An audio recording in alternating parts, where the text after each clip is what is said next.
Welcome to the eCommerce Badassery podcast, the place for scrappy female entrepreneurs who want to learn actionable steps and strategies to grow the traffic, sales, and profit in your e-commerce business. I'm your host, Jessica Totillo-Coster, a 20-year retail veteran who spent 3 years as the only employee of a 7-figure online store. That shit was crazy.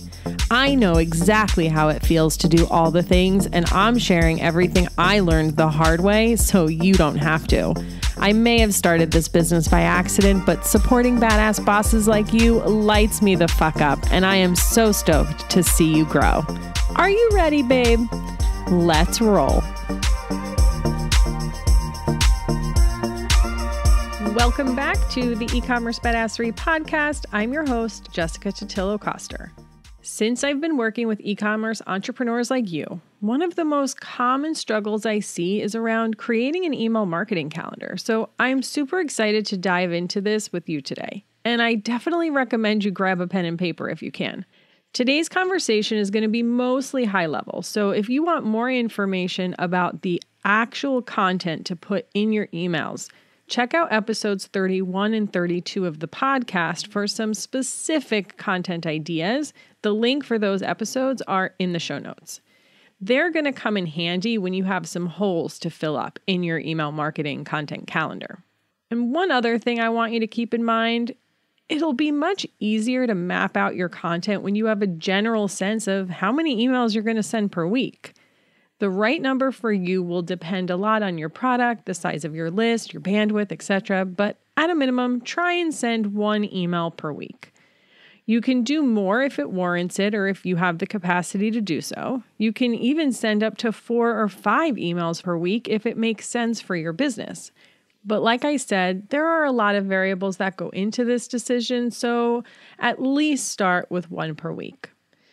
Now, the first thing you're going to want is a calendar. I like to create a monthly calendar in a Google Sheet so I can see an entire month at a glance, and using the Google Sheet makes it really easy to copy and paste and move things around.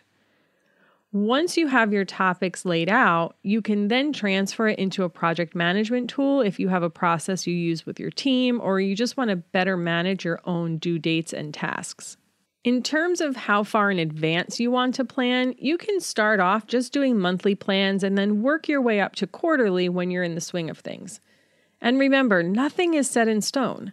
The idea is to have a high-level general outline to work from so you're not scrambling at the last minute for content ideas.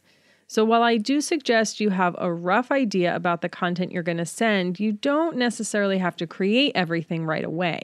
All right, so get yourself set up with a calendar and start by filling it in with all the important dates. So this is going to include your national holidays, your social media holidays like National Donut Day or International Cat Day. And then I want you to layer in dates that are important for your business.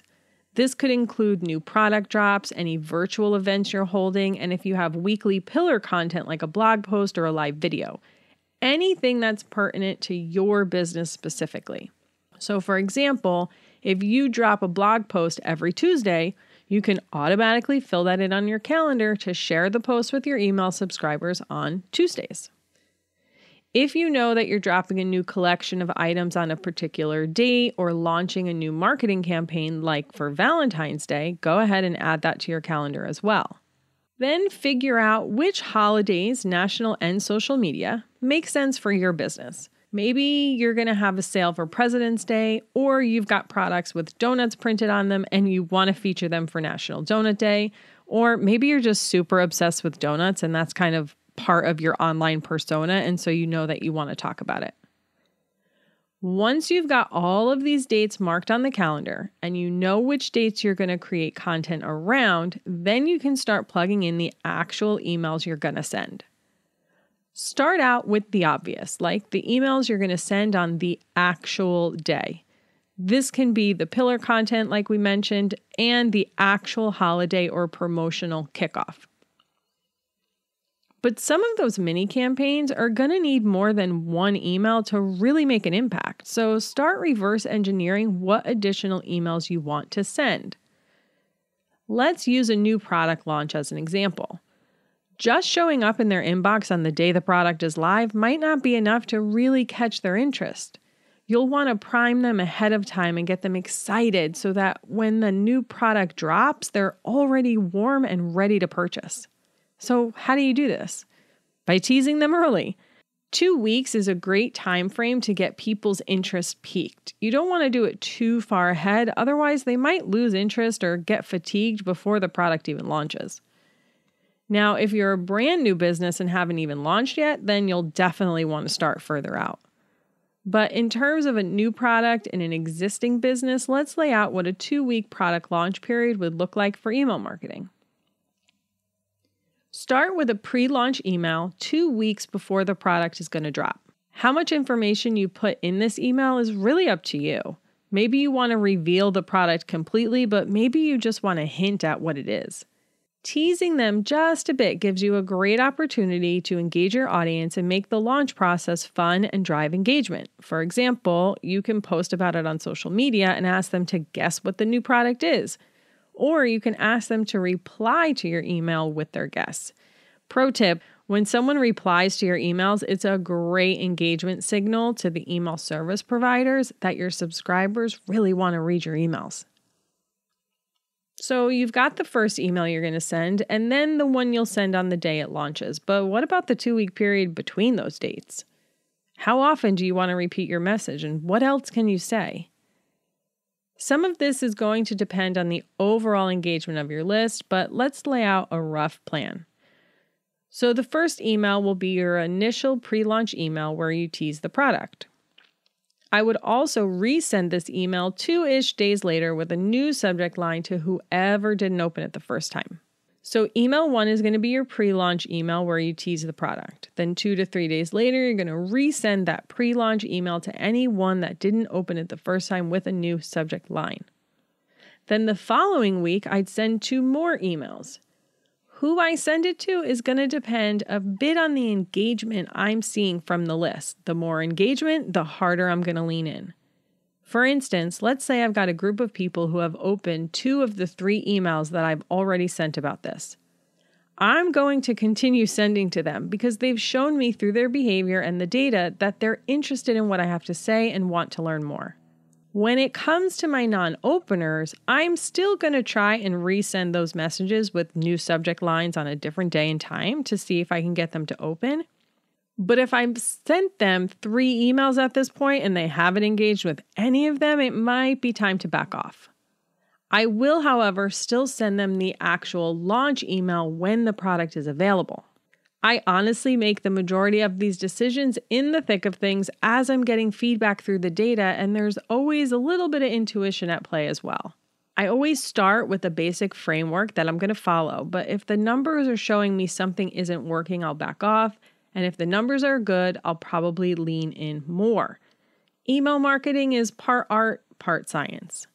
When it comes to figuring out the actual content, there's a lot of different angles you can take here, and I recommend mixing them in and testing it all out. Some quick ideas for you are behind the scenes of creating or making the product, why you created it in the first place, any reviews or testimonials you might have from beta testers, etc. Now, if you didn't plan for this ahead of time, you might not have content for it right now. Moving forward, start documenting your processes along the way. So for instance, if you're a boutique that buys items at wholesale and then resells them, document your buying process. Whether you're visiting showrooms, going to trade shows, or even just finding new vendors online. Not only is this great content to share on social while you're going through the process, but it's content you can then repurpose into these pre-launch emails. You can even take it a step further and involve your followers in the process by having them vote on products through Instagram stories, choosing colors or patterns, etc. And even if it's too late for someone to chime in, by the time you send them the email with that repurposed content, it's a great way to create some FOMO and encourage them to follow along on social so they can be part of the process next time. Once you have a solid foundation and system here, you can just rinse and repeat the process. Okay, so let's recap really quick before we move on to the last step. So first, you're plotting out all your national holidays, silly holidays, and important business dates like product launches and pillar content. Then you're going to reverse engineer your pre-launch runways for those important dates. Once you've gone through that, you'll see that your calendar is likely pretty filled up, and now you just have a few gaps to fill in. This is where you're going to want to do things like add value or surprise and delight your customers. For today's purposes, I'm going to talk a little high level, but if you want some specific email ideas to send, listen to episodes 31 and 32 of the podcast for that. When you're thinking of what to send to your customers, I want you to ask yourself these questions. What are you going through right now that she is too? How do you incorporate your own product into your life, and what has that meant for you? What feedback or stories have your customers shared with you about using your product? What would you talk about if you were in person with them? And what else are they searching for answers to that's related to your product? Once you've got the answers to these questions, you can create content around it to use in your email marketing.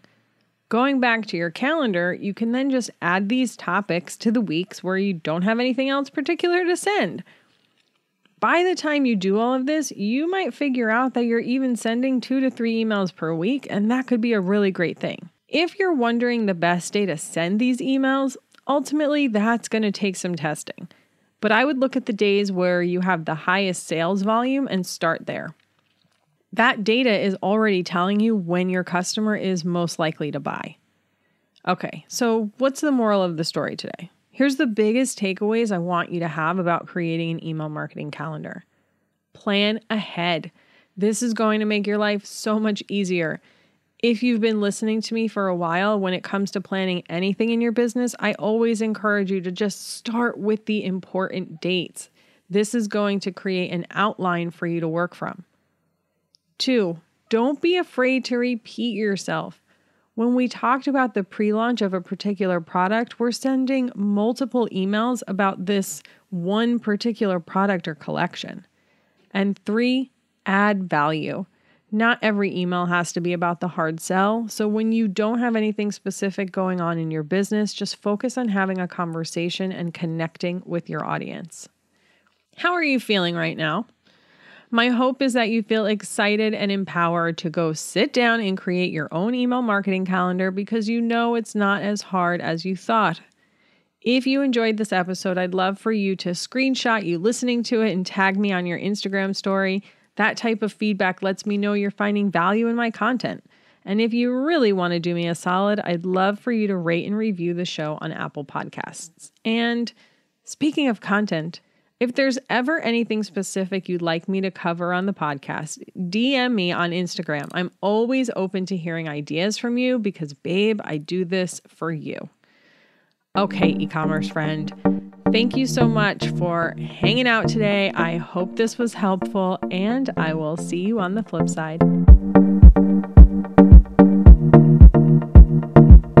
Thank you so much for listening to today's episode. If you like what you heard, I'd be so grateful if you'd leave a review on Apple Podcasts, and don't forget to subscribe so you never miss an episode. And if you're looking to surround yourself with more product entrepreneurs who totally get your life right now, get your booty on over to the eCommerce Badassery Facebook group. Can't wait to see you there.